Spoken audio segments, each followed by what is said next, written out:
Halløj og velkommen bag rattet. I dag skal vi snakke om seje biler til seje mennesker, nemlig dig derhjemme. Og bare roligt, vi kommer ikke til at snakke om Ferrari'er eller Lamborghini'er til flere millioner. Vi kommer til at snakke om seje biler i hver prisklasse, som faktisk er til at betale. Prisklasser helt fra under 50.000 op til 250.000 kroner. Så læn dig tilbage og hør med, når jeg opsummerer mine 3 valg i hver prisklasse.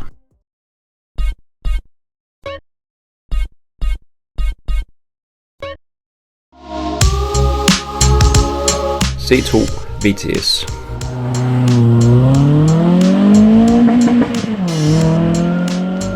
Nu sidder du måske med et forvirret udtryk i ansigtet og tænker, Citroën C2 VTS, det er ikke lige en bil, jeg har hørt om før. Alle har glemt den her bil, og det er en af grundene til, at den er så billig. Det er på trods af, at den deler DNA med en Saxo VTS og en Peugeot 106 GTI. Begge biler, der koster betydeligt mere. Specielt Peugeot 106 GTI'eren koster gerne over 70.000 kroner, vel at mærke før dansk afgift. C2 VTS kommer med samme motor som disse klassikere, og motoren har 120 heste, men det røde felt ligger over 7.000 omdrejninger. Og prøv du at finde en anden bil i den prisklasse, som kan det. Køretiden er høj, da det er en lille let bil, og det er en fransk hot hatch, og de gør det bare bedst. Derudover så er bilen heller ikke kendt for at give voldsomme problemer. Men cool-faktor halter måske lidt, fordi de fleste husker C2'eren som bilen, deres bedstemor kørte rundt i for 10 år siden. Og ja, så skal du til at forklare dem, at det er VTS-modellen med den seje motor osv. Men på det tidspunkt, så er meget cool-faktoren allerede gået tabt. Til gengæld så har du en bil, der kører fantastisk og giver dig utrolig meget køreglæde, og det er jo det vigtigste.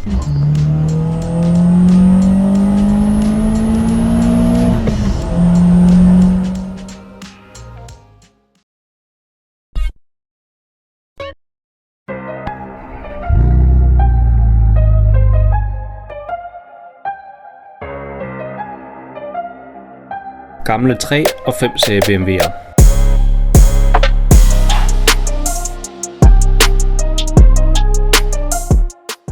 Mange ting er blevet sagt om ejerskab af ældre BMW'er, og vi kommer ikke udenom, at mange ting er jo nok korrekte. Men vi kommer bare ikke udenom, at en gammel BMW har bare en vis charme, som er virkelig svær at slå, og specielt i den her prisklasse. Hvis du har et budget under 50.000 kroner, så er der som regel mulighed for at vælge mellem en 3-serie specifikt E36, E46 og E90. Og hvis du er lidt mere modig, så kan du også gå efter en 5-serie, E39 og E60. Men det er jo mange forskellige modeller, og de kom alle sammen med mange forskellige motorer også. Så hvis du gerne vil have en af de lidt mere spændende modeller med de lidt mere spændende motorer, så springer budgettet hurtigt de 50.000 kroner. Så hvis du i virkeligheden skal have noget under 50.000, så vil jeg nok overveje at kigge på E46 og E90 3-serien med de lidt kedelige motorer, og så prøve at finde en i så god stand som overhovedet muligt. Fordi hvis der er noget, der kan springe budgettet, så er det en gammel BMW. Og hvis der er noget, der virkelig kan springe budgettet, så er det en gammel, misligholdt BMW.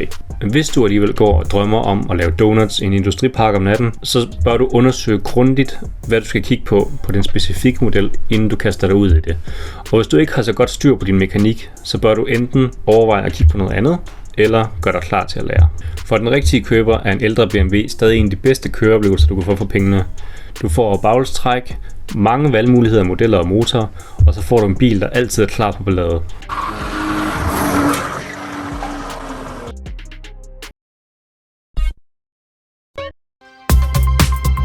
Peugeot 206 cc eller Ford Street K. Okay, inden du lukker på videoen, lad mig lige forklare. Jeg er godt klar over, at det ikke er de fedeste eller de mest velkørende biler, du kan købe. Men der kommer en dag, hvor du kører ned ad kystvejen, solen skinner, du har vinden i håret, fordi taget er nede, og så giver det hele mening. Derudover så skiller bilerne sig jo også lidt ud. Altså, hvis min mor så en af dem, så ville hun kalde dem en sportsvogn. Så dele af befolkningen synes jo, de er ret seje. Det kan så godt være, at det ikke lige er den del af befolkningen, du gerne vil have opmærksomhed fra. Peugeot 206 cc er den lidt mere franske og feminine af dem, med et elektrisk foldetag. Og Ford Street K er lidt mere rå og frisk at køre. Den minder lidt om en lille, billig MX-5. En anden fordel ved at købe en bil med åbent tag, det er, at mange af dem kun er brugt som sommerbiler eller weekendsbiler. Og derfor er det nemmere at finde en med lavere kilometertal, og mindre rust, end hvad man måske kunne forvente af tilsvarende biler i samme alder. De er billige at købe, de er billige i forsikring, de er relativt billige at holde kørende, så du får virkelig meget smil for pengene med de her biler, og det er jo trods alt det, der tæller.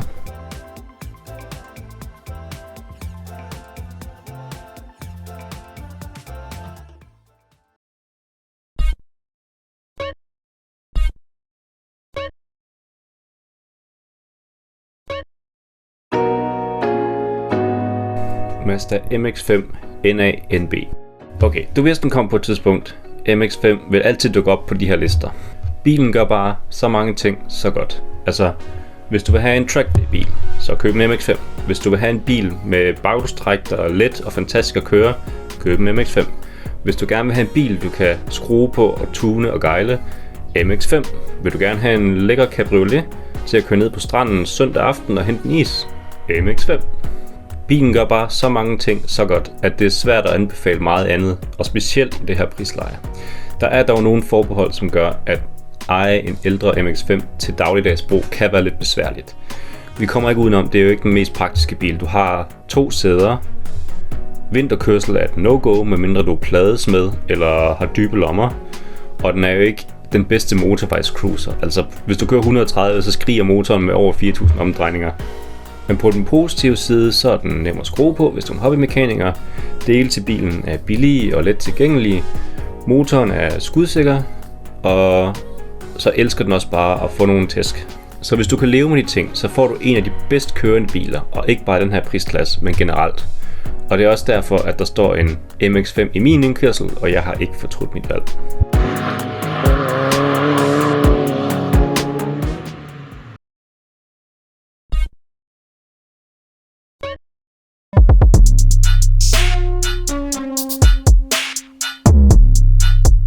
BMW E90 325i.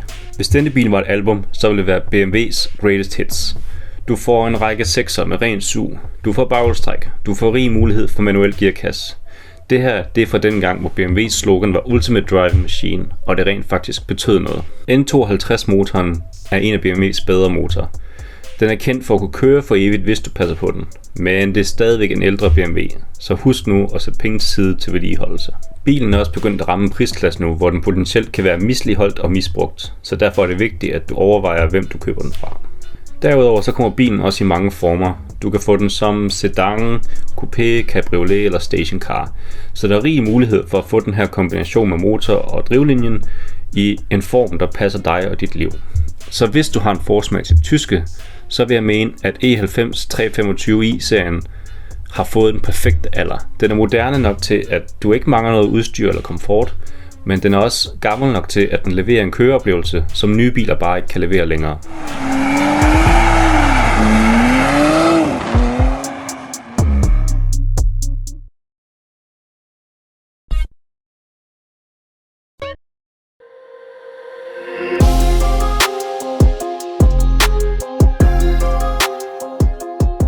Honda CRZ.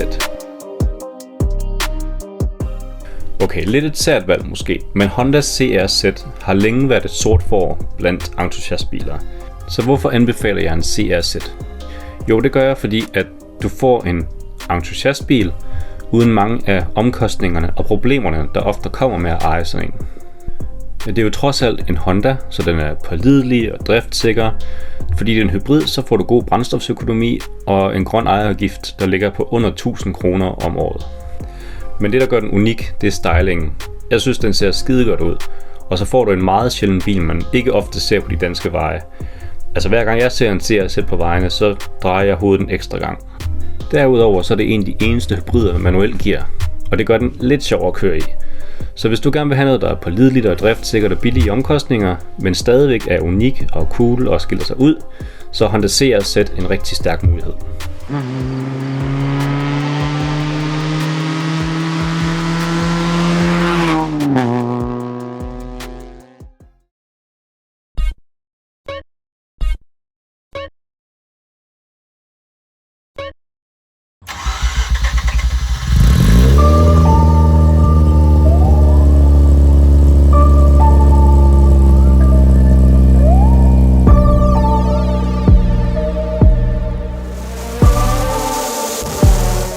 X8.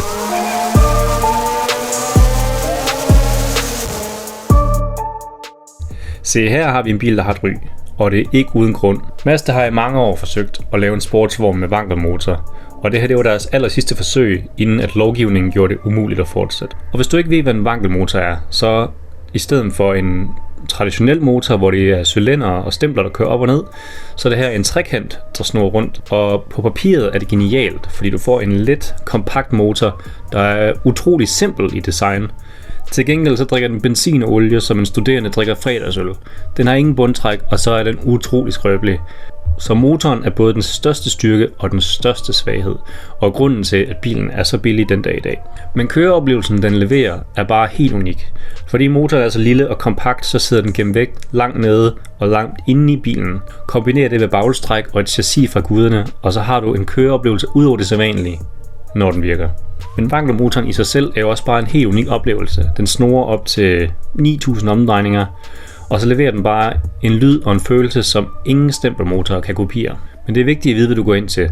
Kompressionstest inden du køber er anbefalet.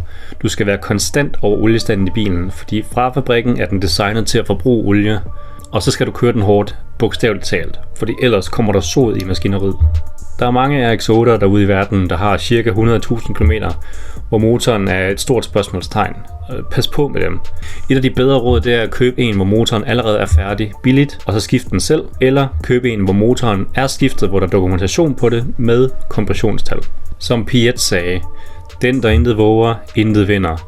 Og det er bestemt ikke uden risiko at købe en RX-8. Men hvis du er klar på at våge, så er der ingen anden bil, der føles som den her. Og med nye lovgivninger, så kommer der nok aldrig en ny vankel sportsvogn.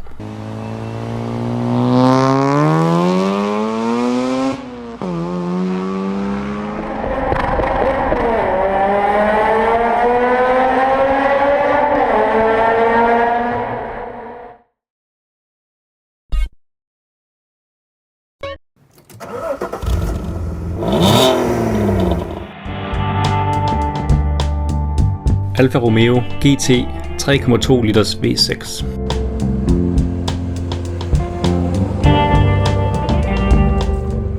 Der er biler, man køber med hjernen, og så er der biler, man køber med hjertet. Alfa Romeo GT er definitionen på den sidste nævnte.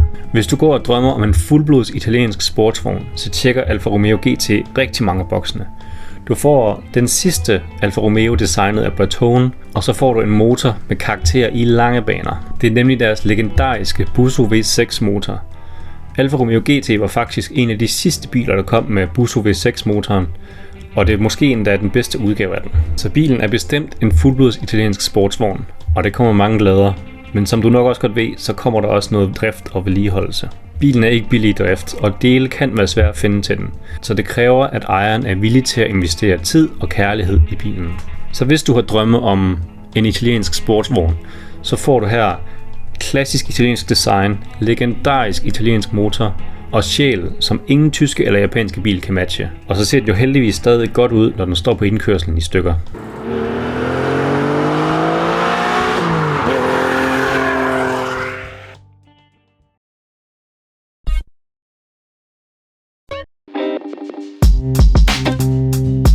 Camaro 4. generation. Okay, vi kommer ikke udenom, at bilen har et ansigt, som kun en mor kunne elske. Derudover så ligner den også lidt en malle eller en catfish på engelsk. Interiøret er klassisk 90'er amerikansk, og kvaliteten er også derefter. Og derudover så er jeg sikker på, at bilen også kunne drikke sin egen kropsvægt i benzin på en måneds tid. Men når det så er sagt, så gør den det, som alle muskelbiler skal gøre bedst. Den skal nemlig give dig en god gammeldags V8 motor til overraskende lidt penge. Og her består den med et 12-tal.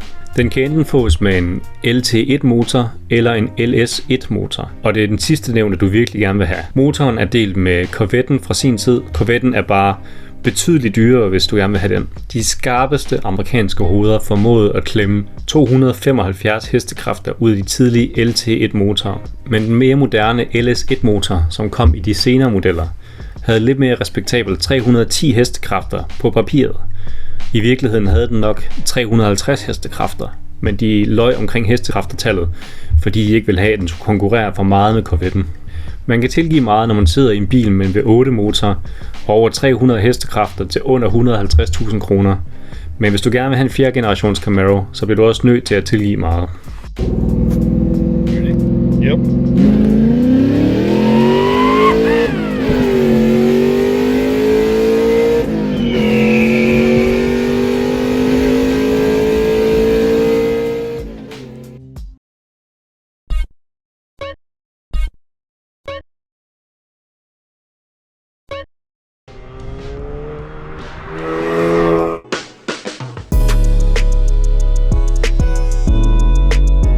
Lotus Elise S1 eller Opel Speedster. Hvor meget er du villig til at ofre for det perfekte chassis? Hvis du er villig til at ofre det meste komfort og potentielt din ryg, så bør du overveje at kigge på en bil med Lotus Elise chassiset. Hvis du har et budget på under 250.000 kroner, så er dine eneste muligheder en Elise S1 eller en Opel Speedster. Begge biler har det samme chassis, men Opelen er en lille smule større, lidt nyere, lidt tungere, men har så også flere hestekræfter. Og desværre så lyder Opel jo ikke lige så eksotisk som en Lotus, og det er nok også derfor, at prisen på Opelen er lavere end en tilsvarende S2 Elise. S1 Elisen kommer med en Rover motor, som er let og frisk. Motoren har en lille smule skrøbelig toppakning, men der er måder at løse dette problem permanent. Opelen kommer med en Opel Astra motor, der har omkring de 150 hestekræfter. Den har ikke helt samme karakter som Rover motoren, men den har til gengæld flere hestekræfter og generelt set som en mere pålidelig motor. Og hvis du overvejer at køre track day, så er Speedsteren og Elisen rigtig gode valg. Fordi bilerne er så let, så slider de ikke så meget på dæk og bremser som alternativer. Bilen er også bare utrolig lille og lav, og hvis man ser den på vejen, så ser den bare utrolig eksotisk ud. Og folk, der ikke ved noget om biler, de tror, du kører rundt i en superbil. Så hvis du ikke er bange for en masse opmærksomhed, og du er fleksibel nok til at komme ind i bilen, og et godt chassis og god styring er højeste prioritet for dig, så bør du overveje en Elise S1 eller en Opel Speedster. Der er en grund til, at anmeldere bruger den styrer som en Lotus som den højeste ros.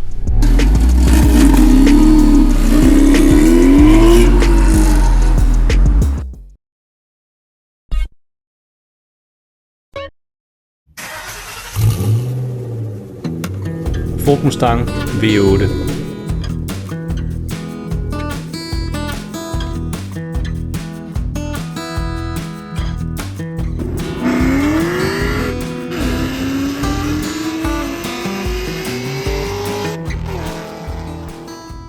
Er din største drøm at pløje ind i publikum, når du forlader bilshowet, så er der gode nyheder. Du kan nemlig vælge mellem mange forskellige generationer Mustang, alle sammen med V8 til under 250.000 kroner. Du kan faktisk vælge mellem alle de gamle generationer af Mustanger. Hvis du er til klassisk amerikanske biler, så kan du vælge den klassiske første generations. Hvis du ikke har nogen smag, så kan du vælge anden generations. Derudover så har du Fox Body, SN95 og S197 du kan vælge mellem. Men uanset hvilken generation du har forkærlighed til, så finder du noget, der passer dig. Det er måske værd at undersøge, hvor nemt det er at finde dele til nogle af de lidt ældre Mustanger. Heldigvis er der et par specialister her i Danmark, som fokuserer på amerikanske muskelbiler, så det er nok en god idé lige at ringe til dem og høre dem ad, inden du kaster dig ud i Mustang-ejerskab. Men uanset hvilken generation du vælger, så får du noget, som ingen europæisk bil kan give dig. Du får en V8 motor med amerikansk accent. Du får mere motor, end du nogensinde får brug for, og så får du bare en attitude, der er svær at matche.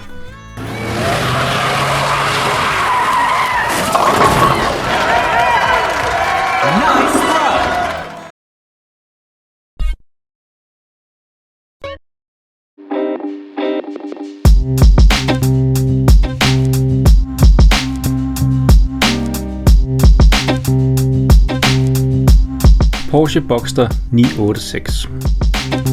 Hvis du er glad for biler, så er der høje odds for, at en Porsche står højt på ønskelisten, specielt deres sportsvogn. Og den billigste vej til Porsche sportsvogns ejerskab er en 986 Boxster. Selvom det er den billigste Porsche sportsvogn du kan få, så har den stadig alle ingredienserne, som skal til i en Porsche sportsvogn. Du har en flad 6'er, som ligger i midten af bilen, og så har du naturligvis bagelstræk. Bilen har altid haft det ry som bilen du køber, hvis du ikke havde råd til en 911. Og vi kan lige så godt være ærlige at sige, at de fleste af os vil jo med glæde tage en 911 996 over en 986 Boxster. Men hvis du kan leve med det ry, så får du klassisk Porsche soundtrack og klassisk Porsche køreegenskaber. En billig Porsche er jo stadigvæk en Porsche, så ejerskab kan hurtigt blive dyrt. Og specielt den her årgang har problemer med noget, der hedder IMS-lejet. Og hvis IMS-lejet giver op, så kommer du ikke udenom, at motoren skal ud af bilen og skilles ad. Og i værste tilfælde skal den smides helt ud, hvis motoren kommer ud af timing, og stemplerne kysser ventilerne. No! God, please, no! No! Heldigvis er der mange muligheder for at erstatte IMS-lejerne, inden katastrofen rammer. Og hvis det er gjort ordentligt, så skal det kun gøres én gang.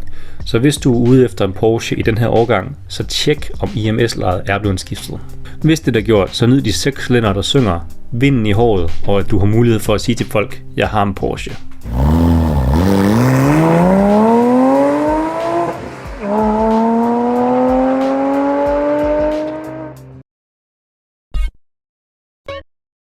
Hvis du har mere end 250.000 at bruge på bil, så er verden åben for dig. Og på det her tidspunkt, så ved du sikkert allerede selv, hvad du vil bruge pengene på.